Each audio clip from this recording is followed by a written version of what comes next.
பாவத்தில் மட்டும் நீங்கள் உங்களை ஜஸ்டிஃபை பண்ண ஆரம்பிச்சிட்டிங்கன்னா, நாங்கள் தான் கரெக்டு, என் மேலே தப்பு இல்லை, மற்றவங்க மேலே தான் தப்பு, அதுக்கு நீங்கள் ஒத்தாசையாக இருக்கும் பொழுது வசனங்களை நீங்கள் யூஸ் பண்ண ஆரம்பிச்சிங்கன்னா ரொம்ப கஷ்டம்.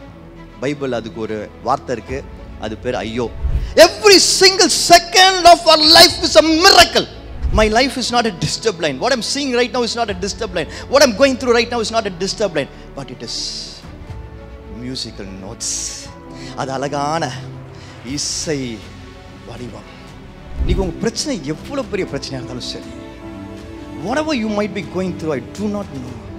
உங்க உள்ளத்துல என்ன காரியங்கள் இருந்தாலும் சரி, இது மாறவே மாறாது, இதுலேருந்து என்னால் தப்பிக்க முடியாது, என் வாழ்க்கை ஒரு ஃபெயிலியர் என்று சொல்லி நீங்கள் எவ்வளோ நினச்சாலும் சரி, you have a father in heaven. பிதா, பரலோக பிதா, அவருக்கு நிகர் வேற யாருமே இல்லை. அவருக்கு மறைவானது ஒன்றுமே இல்லை. அவரால் செய்ய முடியாதது எதுவுமே இல்லை. And I believe He's healing, touching, delivering each one of us today.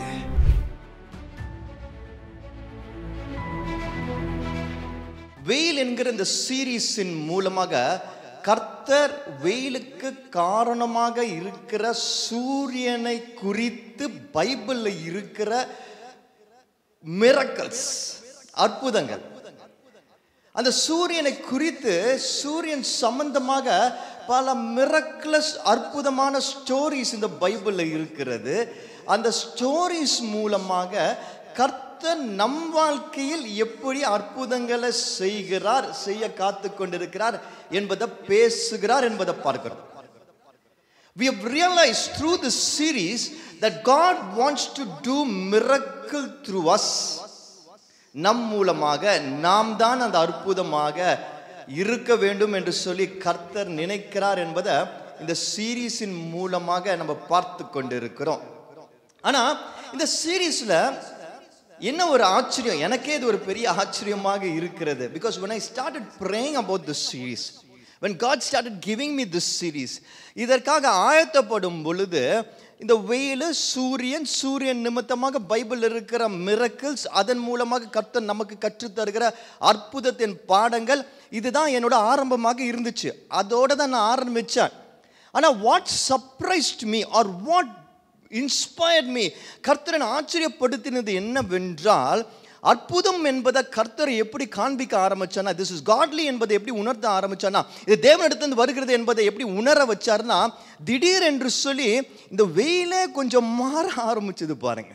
மழை பெஞ்சது ஃபர்ஸ்ட் வீக்கு, அதுக்கப்புறம் ரொம்ப கூலாக இருந்தது, பல விஷயங்கள். பட் எபிக் என்று நான் என்ன சொல்வேன்னா, மே மாதம் வெயில் உச்சியை பிளக்கிற மாதமாக இருக்கும். இந்த மே மாதம் ஃபுல்லாக பயங்கர ஹீட்டாக இருக்கிற ஒரு மாதம். அது அப்படியே தொடர்ந்து ஜூனுக்கெல்லாம் வர்றதை நம்ம பார்ப்போம். ஆனால் மே பாதியில் இதோட முடிஞ்சிடுச்சுன்னு சொல்கிறாங்க. இட்ஸ் ஓவர் என்று சொல்கிறாங்க. இது அற்புதம் இல்லையா? இது மிரக்கல் இல்லையா? இது மிரக்கலா இல்லையா? இப்படிப்பட்ட அற்புதங்கள் யாரால மட்டும் செய்ய முடியும்? இப்படிப்பட்ட மிரக்கல்ஸ் செய்யக்கூடியவர் யார்? இதை யாரால் நம் வாழ்க்கையிலையும் செய்ய முடியும்? இப்படிப்பட்ட அற்புதங்களை செய்கிறவரால என் வாழ்க்கையில் என் மூலமாக அற்புதங்கள் செய்ய முடியுமா, முடியாதா? அவர் பல நேரத்தில் உங்கள் வாழ்க்கையில் பல அற்புதங்களை முந்தி செஞ்சிருக்கிறாரு. உங்கள் ஜெபங்களுக்கெல்லாம் பதில் கொடுத்துருக்கிறாரு. அப்படியும் நம்ம மறந்து போய் அவர் கஷ்டங்கள் வரும்போது அவரை நம்ம கோவப்படுறோம், அவர்கிட்ட நம்ம புலம்புறோம். ஆனாலும் ஆண்டவர் இதோட பெட்டராக உங்களுக்கு சொல்லவே முடியாது. இப்படி ஒரு சூரியனின் பயங்கரத்திலிருந்து இப்படி ஒரு அற்புதத்தை எதுக்கு தெரியுமா செஞ்சு காண்பிக்கிறாரு? Because he wants to tell us that if I can do that, I can do much more through each one of you. இப்படிப்பட்ட ஒரு காரியத்தை என்னால் செய்ய முடியும்னா உங்க வாழ்க்கையில என்னால் இதை விட பெரிய அற்புதங்களை செய்ய முடியும் என்று சொல்றார். No matter what your situation is, எப்படிப்பட்ட கஷ்டங்கள், எப்படிப்பட்ட பிரச்சனைகள், எப்படிப்பட்ட போராட்டங்கள் உங்களுக்கு இருக்கிறது என்று எனக்கு தெரியாது. பட் எனக்கு ஒரு விஷயம் தெரியும், அதை செய்கிற தேவன் அதை ஏன் காண்பிக்கிறார் என்றால், அதை ஏன் ஒரு எக்ஸாம்பிளா நமக்கு வைக்கிறார், மெட்டஃபோரா வைக்கிறார் என்றால், நம் வாழ்க்கையில் இப்போ என்ன பிரச்சனை இருந்தாலும் அதை அவரால் மாற்ற முடியும், நம் மூலமாக மாற்ற முடியும். நம்ம எப்படிப்பட்ட ஒரு நிலைமையில இருந்தாலும், என்ன ஒரு சூழ்நிலையில நம்ம இருந்தாலும், எவ்வளோ குறைவில் உலகத்தின் பார்வையில் எவ்வளோ ஒரு குழியில் இருந்தாலும், God can do miracle through us, make us a miracle. வெயில் என்கிற இந்த சீரீஸ்ல போன வாரம் கர்த்தர் சூரியனை நிறுத்தி நிழலா டைரக்ஷனை மாற்ற செஞ்சார், ஷேடோவை மாற்ற செஞ்சார். அதுக்கு முந்தின வாரம் பார்த்தோம், சூரியனை நிறுத்தி அதன் மூலமாக வெற்றியை கொடுத்தாரு. இந்த வாரம் எதை பார்க்க போறோம்? வாசிப்போமா? யோனா 4:8. சூரியன் உதித்த போது தேவன் உஷ்ணமான கீழ்காற்றை கட்டளையிட்டார். அப்பொழுது வெயில் யோனாவுடைய தலையில் படுகிறதினால் அவன் சோர்ந்து போய் தனக்குள்ளே சாவை விரும்பி, நான் உயிரோடு இருக்கிறதை பார்க்கிலும் சாகிறது நலமாயிருக்கும் என்றான். English. When the sun rose, God appointed a scorching east wind, and the sun beat down on the head of Jonah, so that he was faint. And he asked that he might die, and said, "It is better for me to die than to live."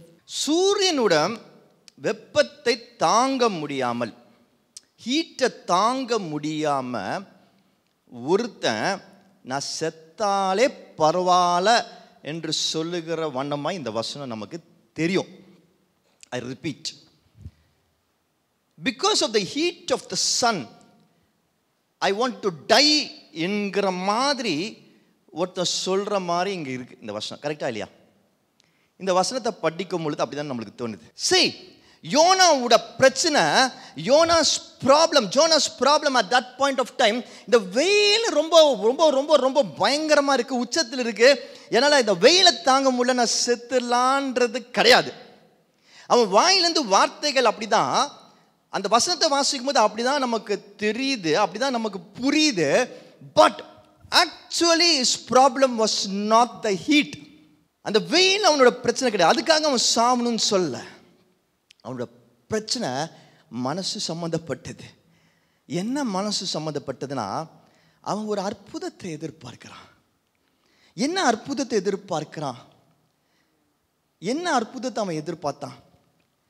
அதை பற்றி நம்ம வாசிக்க போகிறோம். ஆனால் வாசிக்கிறதுக்கு முன்னாடி உங்களுக்கு ஒரு சின்ன ஒரு கான்டெக்ஸ்ட், அதை குறித்து ஒரு சின்ன எக்ஸ்பிளனேஷன் கொடுக்குறேன். அவன் ஸ்ட்ரெயிட்டாக எல்லாம் இருக்கணும்னு நினச்சான். ஒரு ஸ்ட்ரெயிட் லைன் மாதிரி வாழ்க்கை இருக்கணும்னு நினச்சான். அவன் சிச்சுவேஷன்ஸ் ஒரு ஸ்ட்ரெயிட் லைன் மாதிரி இருக்கணும்னு நினச்சான். He was expecting something to happen the way he was expecting. அவன் யோசித்ததை போல, அவன் யோசிக்கிறத போல, அவன் புரிஞ்சுக்கிட்டதை போல அது நடக்கணும் அப்படின்னு சொல்லி அவன் நினைக்கிறான். இங்கேருந்து ஆரம்பித்து நான் அங்கே போய் முடித்து ஜெயிக்கணும் என்று சொல்லி அவன் நினைக்கிறான். He was expecting a straight line. எல்லாரும் சொல்லுங்கள், ஜோனா என்ன எதிர்பார்த்தான்? ஸ்ட்ரெயிட் லைனாக எதிர்பார்த்தான். ஏல ஆரம்பித்து பீல முடியணும்னு நினச்சான். ஆனால் நடந்தது என்ன ஆக்சுவலாக? வாசிப்போமா? யோனா 4:1 11 வரைக்கும். யோனாவுக்கு இது மிகவும் விசனமாயிருந்தது. அவன் கடும் கோபம் கொண்டு கர்த்தரை நோக்கி விண்ணப்பம் பண்ணி, ஆ கர்த்தாவே, நான் என் தேசத்தில் இருக்கும் பொழுதே நான் இதை சொல்லவில்லையா? இதன் நிமித்தமே நான் முன்னமே தர்ஷீசுக்கு ஓடிப்போனேன். நீர் இரக்கமும் மன உருக்கமும் நீடிய சாந்தமும் மிகுந்த கிருபையும் உள்ளவரும் தீங்குக்கு மனஸ்தாபப்படுகிறவருமாகிய தேவனென்று அறிவேன். இப்பொழுது கர்த்தாவே, என் பிராணனை என்னை விட்டு எடுத்துக்கொள்ளும். நான் உயிரோடு இருக்கிறதை பார்க்கிலும் சாகிறது நலமாயிருக்கும் என்றான். அதற்கு கர்த்தர், நீ எரிச்சலாயிருக்கிறது நல்லதா என்றார். பின்பு யோனாம் நகரத்தில் இருந்து புறப்பட்டு நகரத்துக்கு கிழக்கே போய் அங்கே தனக்கு ஒரு குடிசையை போட்டு நகரத்துக்கு சம்பவிக்க போகிறதை தான் பார்க்கும் மட்டும் அதன் கீழ் நிழலில் உட்கார்ந்திருந்தான். யோனாவுடைய தலையின் மேல் நிழல் உண்டாயிருக்கவும் அவனை அவனுடைய மனமடிவுக்கு நீங்களாக்கவும் தேவனாகிய கர்த்தர் ஒரு ஆமணக்கு செடியை முளைக்க கட்டளையிட்டு அதை அவன் மேல் ஓங்கி வளர பண்ணினார். அந்த ஆமணக்கின் மேல் யோனா மிகவும் சந்தோஷப்பட்டான். மறுநாளிலோ கிழக்கு வெளுக்கும் நேரத்தில் தேவன் ஒரு பூச்சியை கட்டளையிட்டார். அது ஆமணக்கு செடியை அரித்து போட்டது. அதனால் அது காய்ந்து போயிற்று. சூரியன் உதித்த பொழுது தேவன் உஷ்ணமான கீழ்காற்றை கட்டளையிட்டார். அப்பொழுது வெயில் யோனாவுடைய தலையில் படுகிறதுனால் அவன் சோர்ந்து போய் தனக்குள்ளே சாவை விரும்பி, நான் உயிரோடு இருக்கிறதை பார்க்கிலும் சாகிறது நலமாயிருக்கும் என்றான். அப்பொழுது தேவன் யோனாவை நோக்கி, நீ ஆமனுக்கு நிமித்தம் எரிச்சலாயிருக்கிறது நல்லதோ என்றார். அதற்கு அவன், நான் மரண பரியந்தமும் எரிச்சலாயிருக்கிறது நல்லது என்றான். அதற்கு கர்த்தர், நீ பிரயாசப்படாததும் நீ வளர்க்காததும் ஒரு ராத்திரியிலே முளைத்ததும் ஒரு ராத்திரியிலே அழிந்து போனதுமான ஆமணக்குக்காக பரிதபிக்கிறாயே. வலது கைக்கும் இடது கைக்கும் வித்தியாசம் அறியாத 120,000 பேருக்கு அதிகமான மனுஷரும் அநேக மிருக ஜீவன்களும் இருக்கிற மகா நகரமாகிய நினிவேவுக்காக நான் பரிதபியாமல் இருப்பேனோ என்றார். ஒரு பியூட்டிஃபுல்லான இன்சிடென்ட். ஜோனா என்று சொல்லும் பொழுது நம்ம எல்லாருக்கும் ஞாபகம் வருகிறது, ஜோனா ஒரு மீன் வயிற்றில் மாற்றி இருக்கிறது தான் நமக்கு ஞாபகம் வரும் இல்லையா? That's the only thing that we will remember. ஒரு வேலோட ஸ்டமக்கில் மாட்டிகிட்டு இருக்கிறது தான் ஞாபகம் வரும். அதை ஏன் அப்படி மாட்டிக்கிட்டார்னா, ஆண்டவர் ஒரு பட்டினத்துக்கு போக சொல்கிறார், நினிவே என்கிற பட்டினத்துக்கு போக சொல்கிறாரு. அங்கே போய் அந்த பட்டினம் ரொம்ப மோசமாக இருக்கிறது, மோசமான மனிதர்களாக இருக்கிறாங்க, அவங்களுக்கு ஒரு தீர்ப்பின் செய்தியை சொல்லு என்று சொல்லி அனுப்புகிறாரு. ஆனால் யோனாக்கு பயம் எடுக்குது. அந்த பட்டினத்தை குறித்து நினைக்கும் பொழுது அவங்கெல்லாம் பயங்கரமானவங்க, நாங்கள் போக மாட்டேன் என்று சொல்லி தப்பிச்சு ஆப்போசிட் டைரக்ஷனில் டார்சிஸுக்கு போகிறாரு, தப்பிச்சு போகிறாரு கப்பலில். ஆனால் நடுக்கடலில் பெரிய ஒரு சீற்றம் வந்து அவரை தூக்கி தண்ணிக்குள்ளே போடும் பொழுது ஒரு மீன் அவரை முழுங்கிடுது. அதுக்குள்ளே அது வயிற்றில் இருக்கிறாரு. அப்புறம் அங்கேருந்து ஆண்டவர் அவருடைய மனநிலையை பார்த்து அவரை வெளியே கொண்டு வந்து அவரை திரும்பவும் அந்த நினிவேக்கு எங்கே போக வேண்டுமோ அங்கே அனுப்புகிறத பார்க்கிறோம். இப்போ நினிவேக்கு வந்துட்டாரு யோனா. நினிவேக்கு வந்து கர்த்தர் எதற்காக அனுப்பினாரோ, என்ன விஷயத்தை சொல்ல சொன்னாரோ அதை தைரியமாக பகிரங்கமாக அறிக்கையிட்டார். நீங்களாம் பாவத்தில் இருக்கிறீங்க, ஆண்டவர் உங்களை அழித்து போட போகிறார் என்பதை சொல்றார். எத்தனை நாட்களில் யாருக்கா தெரியுமா? 40 daysல உங்களை அழித்து போட போகிறார் என்பதை அவர் ஒரு செய்தியாக சொல்றார். இப்போ அந்த மக்கள், இந்த ஊர் தலைவர்லேருந்து எல்லாருமே இப்போ அதனால அவங்க கஷ்டப்பட்டு பயந்து தங்கள் பாவங்களை அறிக்கையிட்டு உபவாசம் இருந்து வேண்டுகிறார்கள். இப்படி செஞ்சா தேவனோட உள்ளத்தில் இரக்கம் வருமா? வராதா? எவ்வளோ பெரிய பாவியாக இருந்தாலும், தெரிஞ்சோ தெரியாமலோ பெரிய பாவத்தில் விழுந்திருந்தாலும், கர்த்தர் சமூகத்தில் மனம் கசந்து அந்த பாவத்தை ஒப்பு கொடுத்து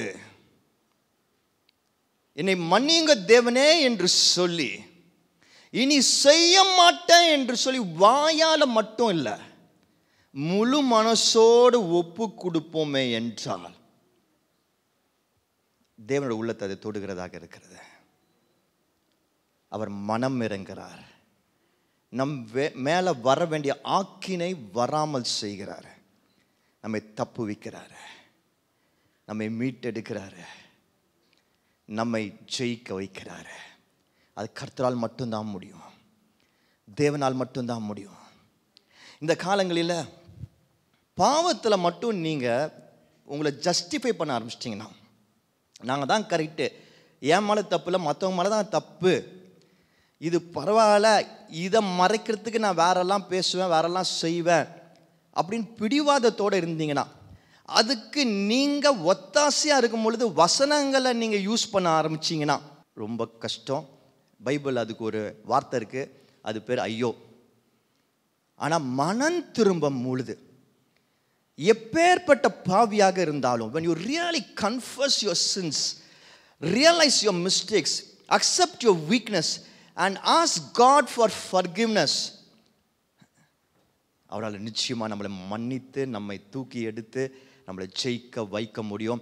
அதனால தான் இயேசு கிறிஸ்து இந்த பூமிக்கு மனிதராக வந்தார், மனிதராக வாழ்ந்தார், நன்மைகளை செய்தார், கோர மரணத்தை ஏற்றுக்கொண்டார், உயிரோடு எழுந்தார். ஹல்லேலூயா. அப்படி இந்த பட்டினம் மனம் திரும்பும் பொழுது கர்த்தர் உள்ளம் இறங்கி அவர் மன்னிக்கிறவராக இருக்கிறார். இன்னைக்கு ஒருத்தர் ஆண்டவர் மன்னிச்சா, உண்மையாகவே மனம் திரும்புதல்ல போகும் பொழுது ஆண்டவர் மன்னிச்சா, அது கிறிஸ்துவர்களாகிய நமக்கு சந்தோஷத்தை தானே கொடுக்கணும். ஆனால் யோனாக்கு அது சந்தோஷத்தை கொடுக்கல, கோபம் வந்துச்சு.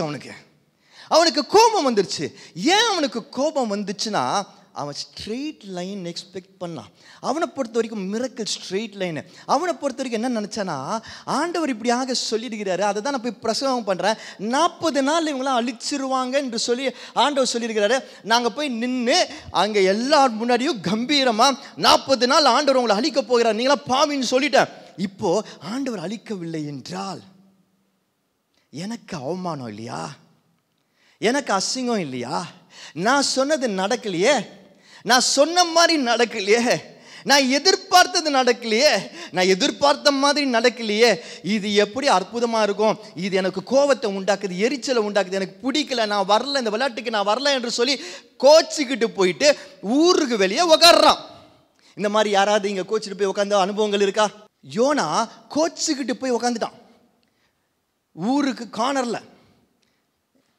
அவன் எப்படி உட்காந்துருக்கான்னா, எப்படி நீங்கள் இந்த மாதிரி செய்யலாம், நான் எக்ஸ்பெக்ட் பண்ணாத மாதிரி பண்ண மாதிரி நீ ஏன் செய்யலை,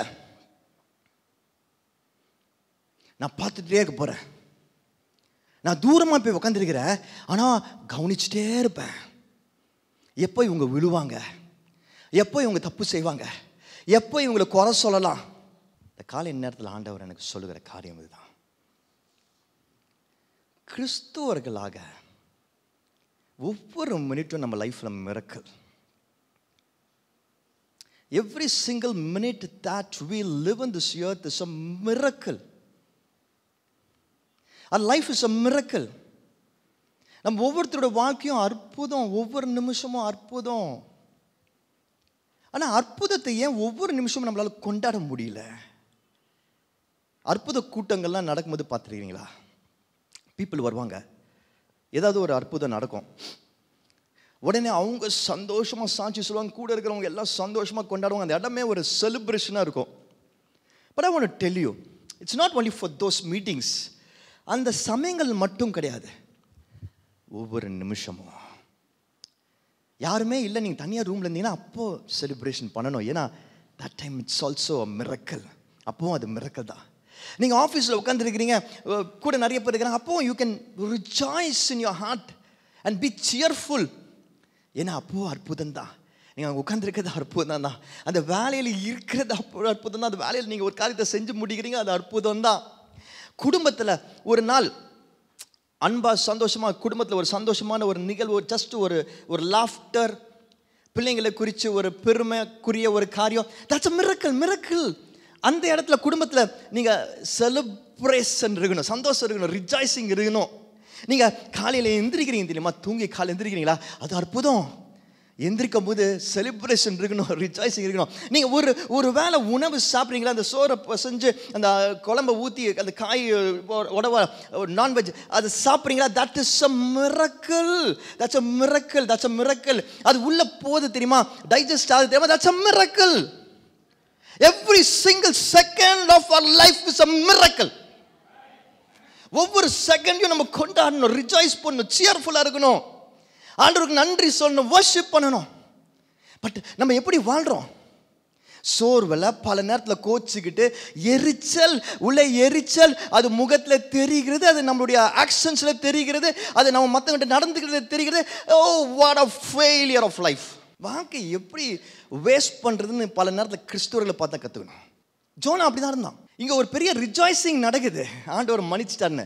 ஆனால் நான் அந்த செலிப்ரேஷன் நான் சேர மாட்டேயா, எனக்கு கோவம் வந்துடுச்சு, நான் எக்ஸ்பெக்ட் பண்ண மாதிரி மிரக்கல் நடக்கலை, ஸ்ட்ரெயிட் லைன் எக்ஸ்பெக்ட் பண்ணேன், ஆனால் ஸ்ட்ரெயிட் லைன் நடக்கலை அப்படின்னு சொல்லி ஓரமாக வந்து உட்காந்துக்கிட்டான், தள்ளி வந்து உட்காந்துக்கிட்டான், ஐசோலேட் பண்ணிக்கிட்டான். What a stupid thing to do. இன்னைக்கு நீங்கள் எக்ஸ்பெக்ட் பண்ண மாதிரி சில விஷயங்கள் நடக்கலையா? ஸ்ட்ரெயிட் லைனாக இருக்கணும்னு நினச்சிங்க, ஏல ஆரம்பித்து பியில் போய் முடியணும், இது இப்படி தான் நடக்கணும், இது இப்படி தான் எனக்கு அற்புதம் நடக்கணும், இது இப்படி தான் எனக்கு வரணும், இது இப்படி தான் எனக்கு கிடைக்கணும் என்று சொல்லி நீங்கள் எதிர்பார்த்துட்டு இருந்த காரியங்கள் நீங்கள் எதிர்பார்த்த மாதிரி இல்லையா? உங்கள் கம்பானியன், உங்களுடைய பார்ட்னர், உங்களுடைய கொலீக், உங்களுடைய உடன் ஊழியக்காரங்க நீங்கள் எதிர்பார்த்த மாதிரி நடந்துக்கலையா? Are you upset about it? நீங்கள் பணம் கிடைக்கும்னு நினச்சிங்க, அந்த மாதிரி கிடைக்கலையா? உங்கள் உடம்பு இப்படி இருக்கணும்னு நினச்சிங்க, அப்படி இல்லையா? R you upset about it? அதனால எரிச்சல் வருகிறதா? அதனால வேதனை வருகிறதா? God is talking to each one of us today. அப்படி நினைக்கிற ஒவ்வொருத்தருடைய கர்த்தர் பேசிட்டு இருக்கிறாரு. யோனா மிகுந்த வேதனையிலும் வெறுப்புலையும் எரிச்சலையும் இந்த சீனில் இருக்கிறான். உச்சக்கட்டம். ஏன்னா ஃபஸ்ட்டு ஆண்டவர் அவன் எதிர்பார்த்த விதத்தில் அந்த அற்புதத்தை செய்யலை. அவன் எக்ஸ்பெக்ட் பண்ணது நடக்கலை. ரெண்டாவது, அந்த புண்ணில் அதே மாதிரி என்ன செய்கிறாரு, தொடர்ந்து அவனை அடிச்சுட்டே இருக்கிறார். எப்படி அவன் என்ன பண்ணுறான், ஒரு இடத்துல அவனுக்கே ஒரு ஷெல்டர் உண்டாக்கிறான், ஒரு கூடாரத்தை உண்டாக்கிறான் அந்த வெயிலேருந்து தப்பிக்கிறதுக்கு. அப்போ ஆண்டவர் என்ன பண்ணுறாரு, அவனுக்கு ஒரு கேட்கல சத்தமாக சொல்லணும், ஆமனுக்கு செடி, ஒரு செடியை வளர செய்கிறாரு அந்த இடத்துல. எதுக்கு? அவனுக்கு நிழல் உண்டாகிறதுக்கு. அவனுக்கு அது ஓரளவுக்கு டெம்பரரியாக ஒரு சந்தோஷம் கொடுக்குது. ஓகே, இது ஒரு செடி வளர்ந்துருச்சுப்பா இப்போதைக்கு அப்படின்னு ஒரு டெம்பரரி சந்தோஷம் அவனுக்கு கிடைக்குது. ஆனால் அந்த சந்தோஷத்தை அவன் முழுசாக என்ஜாய் பண்ண முடியாதபடி என்ன பண்ணுறாரு, ஒரு பூச்சி.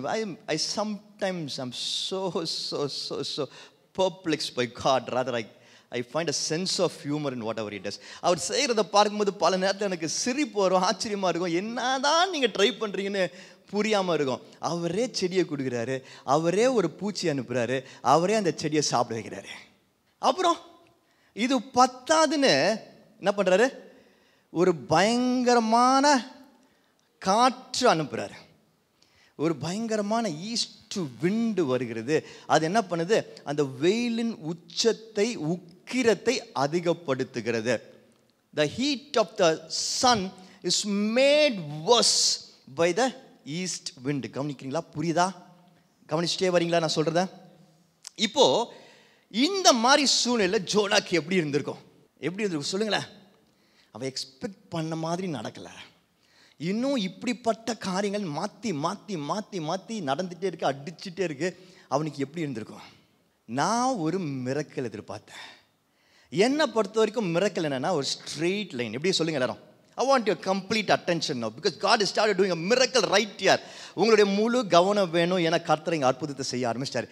நான் எதிர்பார்த்த அற்புதம் என்னது? ஒரு ஸ்ட்ரெயிட் லைன். சொல்லுங்க எல்லாரும், ஒரு ஸ்ட்ரெயிட் லைன். சொல்லுங்க, கேட்கல? ஒரு ஸ்ட்ரெயிட் லைன், ஒரு ஸ்ட்ரெயிட் லைன். நான் ஒரு ஸ்ட்ரெயிட் லைன் அற்புதத்தை எதிர்பார்த்தேன். ஆனால் கர்த்தர் என்ன பண்ணாரு, அதை டிஸ்டர்ப்டு லைனாக மாற்றிட்டார். என்ன சொல்லுங்க, சொல்லுங்க சொல்லுங்க, கேட்கல? அதை டிஸ்டர்ப்டு லைனாக மாற்றிட்டாரு. ஸ்ட்ரெயிட் லைன் ஸ்ட்ரெயிட்டாக இருக்கும், டிஸ்டர்ப் லைன் எப்படி இருக்கும்? கோணல் மாணலாக இருக்கும். டிஸ்டர்ப் லைனாக மாற்றிட்டாரு. நம்ம லைஃப் பல நேரங்கள் இப்படி டிஸ்டர்ப் லைனாக இருக்கா? சொல்லுங்க, கேட்கல? டிஸ்டர்ப் லைனாக இருக்கா? ஒரு வேளை யாருக்காவது தைரியம் தான் நீங்கள் கை தூக்கலாம், வேணாம் இல்லாட்டி வேணாம் பரவாயில்ல, மனசில் நினச்சிக்கோ, மனசில் கை தூக்கிக்கோங்க. இப்போது நான் என் வாழ்க்கையில் இப்படிப்பட்ட சிச்சுவேஷன்ஸாக சந்திச்சுட்டு இருக்கிறேன். நான் ஸ்ட்ரெயிட் லைன் எதிர்பார்த்தேன், ஸ்ட்ரெயிட் லைன் மிராக்கிள் எதிர்பார்த்தேன். ஆனால் ஆண்டவர் அதை டிஸ்டர்ப் லைனாக மாற்றிட்டே இருக்கிறாரு என்று சொல்லுகிறவங்க மனசில் கூட கை தூக்கிங்க. But I want you to think about it. You know what, ஜோனாக்கு கோவம், எரிச்சல் வருது. நான் உங்ககிட்ட ஒரு மிரக்கல் எக்ஸ்பெக்ட் பண்ணேன், ஸ்ட்ரெயிட் லைன். ஆனால் நீங்கள் அந்த மிரக்கல் அந்த மாதிரி செய்யலை. அதோட நிறுத்துனீங்களா? அங்கே என்ன பண்ணீங்க? ஒரு செடியை வர வச்சிங்க, அப்புறம் ஒரு பூச்சி அமிச்சிங்க, அந்த செடியை சாப்பிட வச்சிங்க, அதுக்கப்புறம் ஒரு காற்று அமிச்சு இன்னும் மோசமாக்கிட்டீங்க. What are you trying to do, Lord? Why my life is like this? இப்படிப்பட்ட ஒரு வாழ்க்கை எனக்கு வேணாம், நான் செத்து போனா கூட பரவாயில்ல. That's your life we are talking about. இப்போ நம்ம பேசுறது உங்கள் வாழ்க்கையாக இருந்தால் get ready for the miracle. Because God wants to tell you, God wants to tell you, straight line எதிர்பார்த்தீங்க, ஆனால் அது டிஸ்டர்ப்டான கோணல் மணலான லைனாக நடந்துட்டு இருக்கு. உங்கள் கண்களுக்கு தான் அது கோணல் மணலாக தெரியுது, உங்கள் சிந்தனைக்கு தான் அது கோணல் மணலாக தெரியுது. ஒருவேளை சிலர் கூட பக்கத்தில் பார்த்து உன் வாழ்க்கை ஏன் இப்படி கோணல் மணலாக இருக்குன்னு கூட சொல்லிகிட்டே இருக்கலாம்.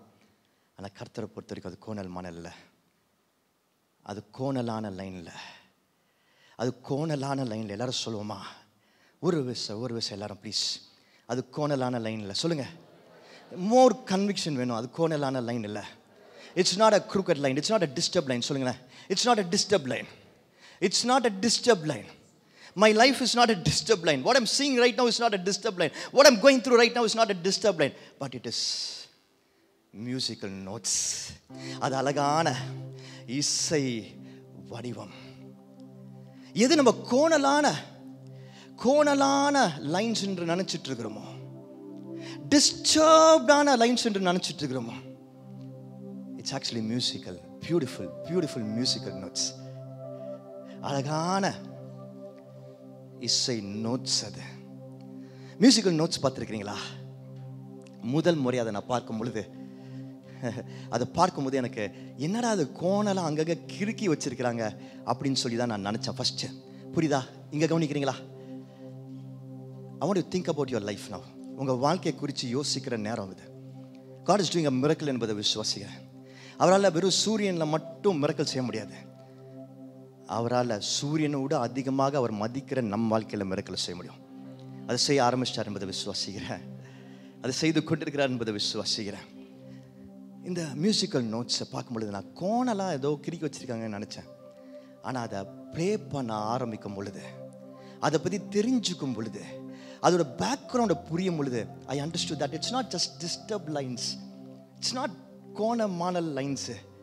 அது அழகான வடிவத்தை உண்டாக்குற காற்றின் மூலமாக, எல்லாரும் சொல்லுங்களேன், காற்றின் மூலமாக வருகிற அந்த ஒளி, ஒரு சாதாரண காற்றை அழகாக ஒரு நோட்ஸில் பாடும் பொழுது அது ஒரு இசையாக மாறுகிறது. நம்ம வாழ்க்கையில் ஒரு காற்று அடிக்கிறது, அது நமக்கு ஒரு வெப்பத்தை கொடுக்குது, கோபம் வருகிறது. ஆனால் ஆக்சுவலாக ஆண்டவர் அந்த காற்றை அழகான நோட்ஸின் மூலமாக இசை வடிவமாக மாற்றி கொண்டிருக்கிறார். Our life is a music. The miracle called as music. இந்த 3 காரியங்களை யோனாவோட வாழ்க்கையில் கர்த்தர் அனுமதிச்சார். 3 காரியங்கள். எந்த 3 காரியங்கள்? செடி, பூச்சி, காற்று. அது யோனாக்கு ஒரு பெரிய டிஸ்டர்பன்ஸாக தெரிஞ்சது. And I want to introduce today, அவை 3ம் டிஸ்டர்பன்ஸ் கிடையாது, அதற்கு வேற பேர் இருக்கிறது. அது பேர் என்ன தெரியுமா? மெலடி. சொல்லுவோமா?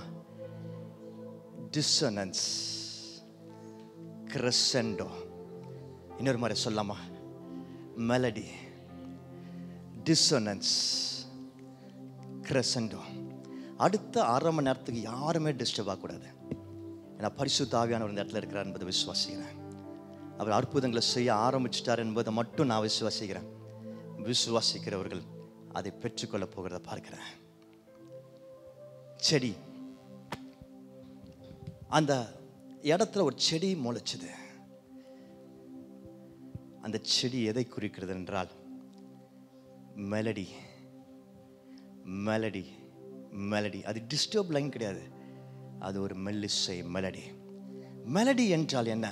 யாடா யாடா இரு கைகளை நான் உயர்த்திடுவே. யாடா யாடா சிறு பிள்ளையை போல் உம்மை நோக்கிடுவே. யாடா யாடா இரு கைகளை நான் உயர்த்திடுவே. யாடா யாடா சிறு பிள்ளையை போல் உம்மை நோக்கிடுவே. இந்த பாடல்ல இந்த பர்டிகுலர் போர்ஷன் நம்ம கேட்கும் பொழுது நம்ம இருதயத்தை வருடுகிற ஒரு feeling, a soothing, comforting feeling, a healing feeling. ஒரு ஹீலிங் நடக்கிறத உணர முடியும். எப்பேற்பட்ட பிரச்சனைகள் நம்ம வந்திருந்தாலும், whatever can be happening in our life, you will feel the healing. சில பாடல்களை கேட்கும் பொழுது அது மிருதுவாய் மெல்லிசையாக இருக்கும் பொழுது யூ ஃபீல் ரெஸ்ட், ஒரு சமாதானம், ஒரு சந்தோஷம், ஒரு ஸ்ட்ரெஸ் ரிலீஃபை உணர முடியும். அதுதான் மெலடி போர்ஷன், மெல்லிசை போர்ஷன். கர்த்தர் எதுக்கு அந்த அந்த லைன்ஸை அவர் இந்த மெலடி நோட்டாக மாற்றுகிறார் தெரியுமா? சில சமயங்களில் யோனா ரொம்ப கோச்சிக்கிட்டு ஒரு எரிச்சலோட போய் தூரமாய் போய் உட்காந்துருக்கிறான். He was sulking. He was feeling so low. His heart was not at peace. வெளியிருந்தும் வெயிலின் உச்சம் இருக்கு, நிறைய டேஞ்சர் இருக்கு. But you know what? அவன் ஆண்டவர் விட்டு தூரமாக போய் உட்காந்துருந்தாலும் ஆண்டவர் அவனை விட்டு தூரமாக இல்லை. அந்த இடத்துல என் மகன் அவன் சொந்த முயற்சியில் ஏதோ கூரை கட்டி ஏதோ ஷெல்டர் கட்டிக்க ட்ரை பண்ணுறான். அது ஆனால் அவனுக்கு பாதுகாப்பு கொடுக்காது. அவனுக்கு நான் ஒரு நல்ல ஷெல்டரை கொடுக்க போகிறேன். நான் அவனுக்கு இந்த இடத்துல ஒரு பாதுகாப்பை கொடுக்க போகிறேன். அவன் விலகி இருந்தாலும் சரி, நான் அவனுக்கு ஒரு பாதுகாப்பை கொடுக்குறேன் என்று சொல்கிற தெரியுமா? That's called as grace. அதுதான் அவ கிருபை. நாம் அதற்கு தகுதியாக இல்லாத வேலையிலையும் நமக்கு அவர் காண்பிக்கிறது தான் கிருபை. And I would love you to listen to this only. கவனம் சிதறக்கூடாது. ஏன்னா கர்த்தர் பெரிய காரியங்களை செய்கிறார் என்பதை நான் விசுவாசிக்கிறேன். இந்த கிருபை பார்த்தீங்கன்னா மெலடியை போல மெலிசையை போல அந்த கிருபைங்கிற நோட்ஸு நம்ம ரொம்ப கடினமான சூழ்நிலைகள் இருக்கும் பொழுது சில சமயத்தில் கடினத்தின் காரணத்தினால because of the troubled situation நம்ம காடை கூட மறந்து, கர்த்தரை கூட மறந்து, தேவனை கூட மறந்து தூரம் போய் இருந்து நம்ம மனசெல்லாம் இந்த பட்டினத்தில் என்ன ஆகும், இவங்க என்ன ஆவாங்க, இவங்களுக்கு என்ன நடக்க போகுது என்று சொல்லி இதை பார்த்துக்கிட்டு sometimes the hatred catches up with us. Sometimes the problem catches up with us. We look at it, இது இந்த அந்த பிரச்சனை, அந்த பாவம், அந்த ஆளு, இந்த விஷயம் என்று சொல்லி அதில் கவனம் செலுத்துகிற நேரத்தில் suddenly a beautiful healing comes. ஒரு கிரேஸ் கடந்து வரதை பார்க்கிறோம். அந்த கால நேரத்தில் I want to tell you, அப்படிப்பட்ட ஒரு கிரேஸ் கிருபை நம்ம வாழ்க்கையில் கடந்து வருகிறது, வந்திருக்கிறது. அதை பார்க்காமல் இருக்கிறோம். We have to see, look out for the grace of God. இந்த செடியில் கொஞ்ச நேரத்தில் ஒரு பூச்சி வந்தது. அந்த பூச்சி வந்து அந்த செடியை சாப்பிட்டுருச்சு அப்படின்னு பார்க்குறோம். எனக்கு ஒரு கோபம் வருது, இன்னும் வெறுப்பு ஜாஸ்தியாகுது. சில சமயங்களில் இப்படி நம்ம வாழ்க்கையிலும் சில பூச்சிகள் வருவது உண்டு. அது நமக்கு கோபத்தை கொடுக்கறது உண்டு, டிஸ்டர்ப் பண்ணுறது உண்டு. But it's not a disturb line. அது பேர் டிசோனன்ஸ் என்கிற நோட்டு. டிசோனன்ஸ் என்கிற நோட்டு. என்ன நோட்டு?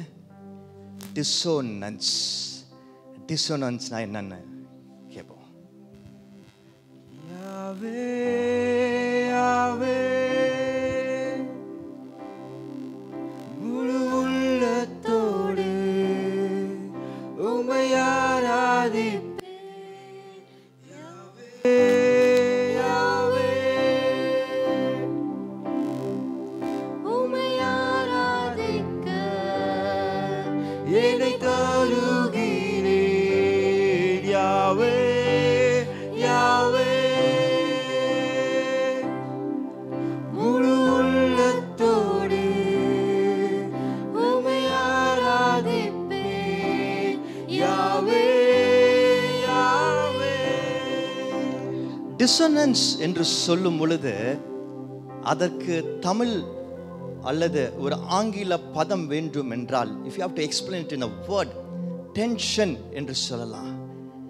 என்ன டென்ஷன்னா, சில சமயங்களில் ரெண்டு சைடு இழுக்கிற ஒரு உணர்வு இருக்கும். டூ டிஃப்ரெண்ட் டைரக்ஷன்ஸில் இழுக்கிற மாதிரி, கிராஸ் ரோட்ஸில் மாட்டிருக்கிற மாதிரி ஒரு சூழ்நிலை உருவாகும். இந்த பர்டிகுலர் நோட் பேர் டிசோனன்ஸ். அதில் என்ன மியூசிக்கல் டெர்மினாலஜி சொல்லுகிறது என்றால், ரெண்டு டிஃப்ரெண்ட் கார்ட்ஸு செட் ஆகாத கார்ட்ஸு. மியூசிக் தெரிஞ்சவங்களுக்கு இது புரியும். கார்ட்ஸ் வாசிக்கும் பொழுது, கார்ட்ஸ் என்று சொல்லும் பொழுது சில கார்ட்ஸ் ஃபேமிலி கார்ட்ஸ் இருக்கும், ஃபேமிலி ஆஃப் கார்ட்ஸ் இருக்கும். ஒரு பாடலுக்கு ஒரு பர்டிகுலர் மியூசிக்கு அந்த கார்ட்ஸை வாசிப்பாங்க, அதே ஃபேமிலியை ஃபாலோ பண்ணுவாங்க. ஆனால் சில சமயங்கள் சில இடங்களில் ரெண்டு சேராத கார்ட்ஸை ஒன்றா வாசிப்பாங்க. Like for example C and C sharp வாசிக்கும் பொழுது ஒரு விதமான டென்ஷன் வரும். அதில் ஒரு சின்ன, அது கேட்கும் போது பிழையாக இருக்கிற மாதிரி இருக்கும், ஒரு சின்ன டிஸ்டர்பன்ஸ் தெரியும். தெரியும், அது ரெண்டு சைடு ஆப்போசிட் டைரக்ஷனில் இழுக்கிற மாதிரி ஒரு ஃபீலிங் வரும். அந்த டென்ஷன், அந்த கார்டு இப்போ தான் டிசனன்ஸ் கார்டு. அந்த டிசனன்ஸ் கார்டு ப்ளே ஆகும் பொழுது சில சமயங்களில் என்ன இப்போதானே எனக்கு ஒரு விஷயம் கிடைச்சிருக்கு, இப்போதானே இந்த விஷயம் எனக்கு ஒரு மன அமைதியை தருகிறது, ஆனால் திடீர் என்று சொல்லி இப்போ அது காணாம போகுது, அதுவே எனக்கு பிரச்சனையாக இருக்கு, நான் ரொம்ப இது எனக்கு கம்ஃபர்டிங்காக இருக்கிறது என்று சொல்லி நினைச்ச காரியமே எனக்கு இப்போ கொஞ்சம் பிரச்சனையை கொடுக்குது என்று சொல்லி நினைக்கிற மாதிரி சில சூழ்நிலைகள் வரும். டிசனன்ஸ். But I want to tell you, it's actually a god of dissonance. ஏன் தெரியுமா? அந்த பூச்சி ஆண்டவர் நமக்கு கொண்டு வந்ததுக்கு காரணம் என்ன தெரியுமா?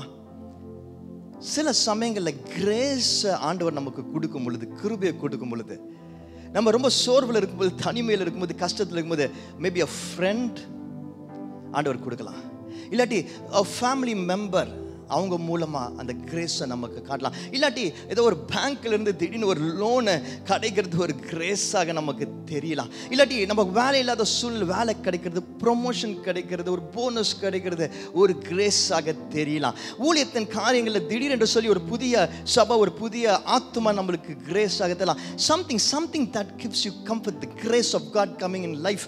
ஆனால் அதுவே கொஞ்ச நேரத்தில், கொஞ்ச நாட்களில் நமக்கு ஒரு பிரச்சனையாக தெரியலாம். What you celebrated can become a problem sometimes. எது நீங்கள் ரொம்ப கொண்டாடினீங்களோ அதுவே உங்களுக்கு சில சமயத்தில் நெருக்கடியாக, கஷ்டமாக தெரியலாம், ஒரு இரிட்டேஷன் கொண்டு வரலாம்,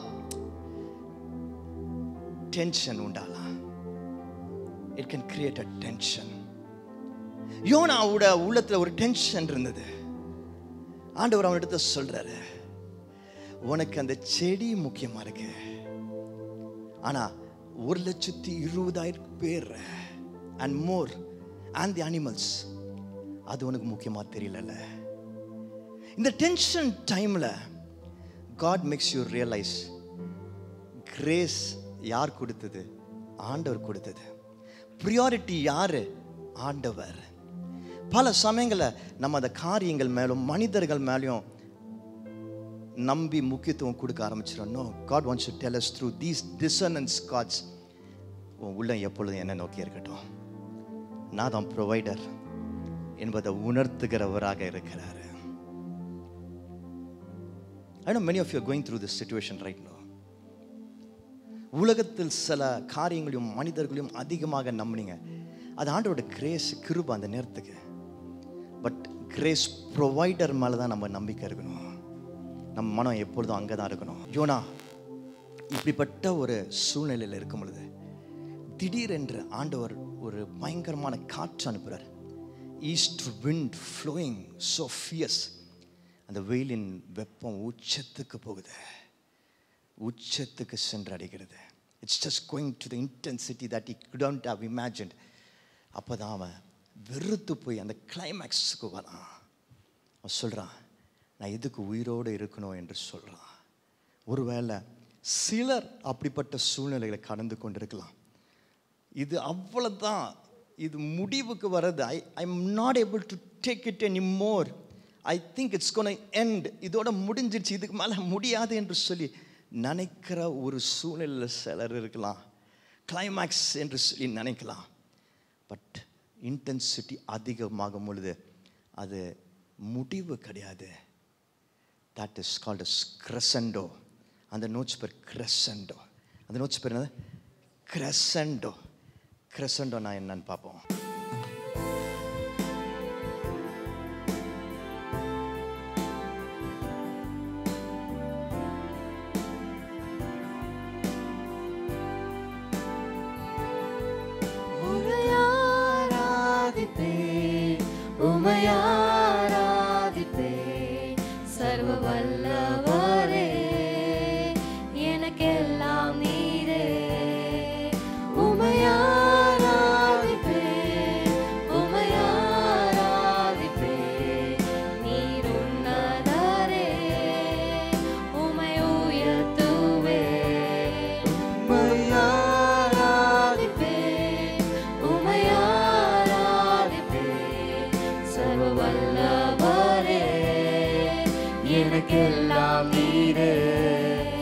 உம்மை ஆராதிப்பேன், உம்மை ஆராதிப்பேன். நீர் உன்னதரே, உம்மை உயர்த்துவேன். ஹல்லேலூயா.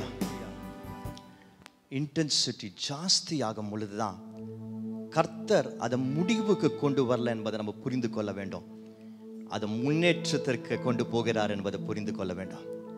It's not for it to get over. It's for the progress that God has got for us. அது அடுத்த கட்டத்துக்கு போகிற ஒரு நிலைமை வருகிறத நம்ம உணரணும். அந்த கொஸ்டின் ஒரு முடிவு அல்ல. அந்த கொஸ்டின் ஆண்டவர் கடைசியாக அந்த யோனா முடியும் பொழுது ஒரு கொஸ்டினோட முடிகிறது. ஆனால் அது முடிவு அல்ல. Questions are always for an answer. அது எப்பொழுதும் ஒரு பதிலுக்காக, கேள்வி எப்பொழுதும் பதிலுக்காக. அந்த பதில் கிடைக்கும் பொழுது, கேள்வி கேட்கப்படும் பொழுது அங்க பதில் வருகிறது. அந்த பதில் நம்மை அடுத்த கட்டத்திற்கு கொண்டு போகிறத நம்ம உணர முடியும். I want to tell you, இப்படிப்பட்ட ஒரு இன்டென்சிட்டியோட உங்க வாழ்க்கை நடந்துட்டு இருந்துச்சுன்னா, I want to tell you, God is doing something powerful in your life. You just have to understand. நீங்க இப்போ க்ளோஸா ஒரே ஒரு விஷயத்தை மட்டும் உங்க வாழ்க்கையில கவனிக்க வேண்டியது இருக்கிறது. அது டிஸ்டர்ப் லைன்ஸ் என்பதை நீங்க மறந்து போக வேண்டும்.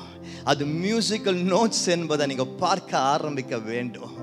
அது ஸ்ட்ரெயிட் லைனா ஒருவேளை நீங்க நினைச்ச மாதிரி இல்லாம இருந்திருக்கலாம். ஆனா ஸ்ட்ரெயிட் லைன் ஒரு போரிங் மிரக்கல், அது ரொம்ப போரான மிரக்கல். பட் மியூசிக்கல் நோட்ஸ் அது interesting. That makes your life beautiful. Music நம்ம வாழ்க்கையில மட்டும் ஒரு சமாதானத்தை சந்தோஷத்தை கொடுக்காது. அது நம்ம சுற்றி இருக்கிற அந்த இடத்தையே சந்தோஷத்தினாலும் சமாதானத்தால் நிரப்புகிறதாக இருக்கிறது. I want to tell you, இந்த வெயில் சீரிஸ் மூலமாக நான் ஒரு காரியத்தை கற்றுக்கொண்டிருக்கிறேன். இது ஒரு ஜெபத்தோட ஆண்டவர் உணர்த்தினதோடு தான் ஆரம்பித்தோம். அதுக்காக நிறைய படித்தேன், கற்றுக்கிட்டேன். எனக்கு புரிஞ்சதை அந்த இடத்துல நான் செயல்படுத்த ஆரம்பித்தேன். என்னோட ப்ரிப்ரேஷன், டீமோட ப்ரிப்ரேஷன் நிறைய இருந்தது. I was happy. ஒவ்வொரு சர்மனும் ப்ரிப்பேர் பண்ணிவிட்டு அதுக்காக பயங்கரமாக முயற்சி எடுத்து ப்ரிப்பேர் பண்ண பிறகு டே நைட்டு பிள்ளைங்களும் ஒர்க் பண்ணி அதை ப்ரிப்பேர் பண்ணி ரெடி பண்ணி முடிச்சு அதை பார்க்கும் பொழுது ஓ வாவ் சூப்பராக வந்திருக்குன்னு நினச்சேன். ஆனால் எனக்கு ஆச்சரியத்தை கொடுத்த காரியம் என்ன தெரியுமா? ஒவ்வொரு சண்டையும் அது பிரசங்கிச்சுட்டு முடிச்சிட்ட பிறகு ஆண்டவர் அதோட வாவா ஒரு காரியத்தை செஞ்சு காமிக்கிறாரு. It's about God. Without God we are nothing. Miracle is about God. இந்த அற்புதம் என்பது கர்த்தரை குறித்த ஒரு காரியம். கர்த்தர் இல்லாம ஒன்றுமே கிடையாது. அவர் எப்படி தெரியுமா? நம்மளுடைய ஒவ்வொரு ஸ்மால் திங்ஸ் அறிந்திருக்கிறார். சின்ன சின்ன காரியங்கள், நம்ம கண்ணு கேட்டாத புரியாத காரியங்கள் அவர் தெரிந்து வைத்திருக்கிறாரு. நம்ம ஸ்ட்ரெயிட் லைன் என்று சொல்லி ஏன் நம்ம பல நேரங்கள் நினைக்கிறோம், நம்ம கண்களுக்கு அவ்வளவுதான் தெரியுது, இங்க இருந்து இது போனா மட்டும்தான் தெரியுது, ஆண்டவரோட வசனம் இது சொல்லுது, இது மட்டும்தான் என்று சொல்லி நினைக்கிறோம். But you know what, it is God. நமக்கு தெரிஞ்சதை விட, நமக்கு புரியாததை விட மறைவில் இருக்கிற காரியங்கள் அவருக்கு தெரியும். ஒரு சாட்சியோட நான் ஜெபிக்க ஆசைப்படுறேன். நேற்று தினத்தில் நானும் என் மனைவி கீதாவும் ஒரு இடத்துக்கு போயிருந்தோம். அந்த இடத்துக்கு போயிட்டு காரை பார்க் பண்ணுறேன். காரை பார்க் பண்ணும்போது பார்க்கிங்கில் பக்கத்தில் நிறைய கார்கள் இருந்தது. அதில் ஒரு சின்ன பார்க்கிங் ஸ்பேஸ் தான் கிடச்சிது. ஸோ பக்கத்தில் இருக்க காருக்கு பக்கத்தில் ஒட்டி என் காரை பார்க் பண்ண வேண்டிய ஒரு கட்டாயம். கீதா இறங்கி உள்ளே போயிட்டாங்க அந்த இடத்துக்குள்ளே. நான் இறங்கி கதவை திறந்து அந்த கார்லேருந்து இறங்க முயற்சி செய்யும்போது அந்த கதவோட corner just a split second. யோசிச்சு பார்க்க முடியாத அளவுக்கு நிறைய பேர் கார்லேருந்து இறங்கியிருப்பீங்க, இறங்கி பார்த்துருப்பீங்க. அதே மாதிரி கார்லேருந்து ரொம்ப ஃபாஸ்ட்டாக ஸ்பிளிட் செகண்டில் இறங்கும்போது அந்த காரோட கார்னர், அந்த கதவோட கார்னர் குயிக்காக இந்த இடத்துல நான் கட் பண்ணிடுச்சு. எப்படி நடந்து தெரியுது? இம்மிடியட்டாக நடந்துச்சு. ஆனால் எனக்கு தெரியும் ஏதோ பயங்கரமாக அது கட் பண்ணிடுச்சுன்ற சொல்லி கண்ணாடியில் பார்க்குறேன். அப்படியே அந்த இடத்துல ஒரு பெரிய தோல் உறிஞ்சு வந்திருக்கு. அப்படியே அந்த வெளியே இருக்கிற தோல் உறிஞ்சு வந்து டீப்பாக அந்த இடத்துல பெரிய கட்டு தெரியுது.